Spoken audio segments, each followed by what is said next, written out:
یو تجربه کار سړی وګڼه د هغه په دې دا کولډ ډرینکس او دا سیزونه چې کوم دي په دې کې ډېره زیاته غټه تجربه وه. نو خلکو وی چې یاره دا سړی ازماول غواړي. نو هغه ته وی چې یاره تا مونږ ازماوو. خلک وی چې ستا په دې کې ډېره زیاته تجربه ده نو مونږ به تاله کولډ ډرینکس درکوو دا جوسونه او تاله به مونږ سترګې وتړو په پټو سترګو باندې ته به هغه څکې او د هغې نه به مونږ ته وی چې دا کم کولډ ډرینکس دی او د کمې کمپنۍ دی. هغه ورته وی ټیک ده. هغه له سترګې وتړولې او کېنو یو ځای کې یو کولډ ډرینکس به یې وله ورکو. هغه به ورته وی دا پلانکې کولډ ډرینکس دی او د پلانکې کمپنۍ دی. یو به یې ورکو یو به یې ورکو. نو هغې کې یو کس و چې یاره دی خو رښتیا تجربه ډېره زیاته ده او غلطیږي نه.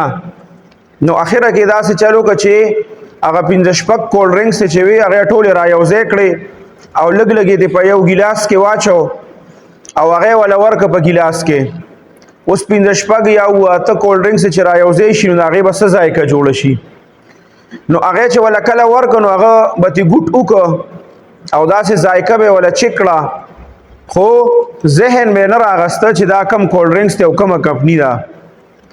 اخره کې چې کله 2-3 ګوټه ترې وکړه او پوی پرې نه شو نو د سترګو نه یې پټۍ لرې کړه او هغه کم کسان چې راجمع شوي هغه ټولو ته وی پته لګي نه چې دا کولډ ډرینکس د کمې کمپنۍ دی.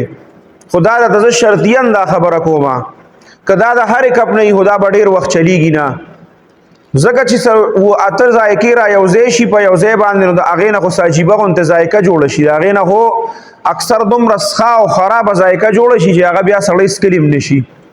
نو وی که دا د هرې کمپنۍ دی خو دا چلېدو واله نه دی. دا نن چې کامپرست دي هر قسمه خلک چې دي مختلف پاټو واله دي دا د حضرت شیخ صاحب په مقابله کې را جمع شوي دي. بس د دې به لږ وخت دا چغې چوغارې او دا لږ وخت به د دې د هغې د دې نه بعد به د دې دا هر څه ختم شي ځکه چې دا مکمل اچار را یو ځای شوی دی او اچار همیشه دا چې دا څومره زړیږي او څومره خرابیږي نو دا ښکلي کېږي.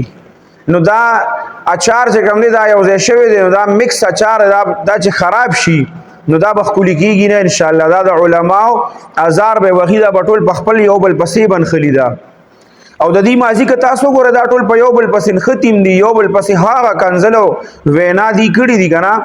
خو دا چونکې نن سبا د منبر د عالم د پټکي خبره راغله نو دا ټول ورته یو ځای شو خو انشاءالله دوی به په خپلو مقاصدو کې نه کامیابېږي.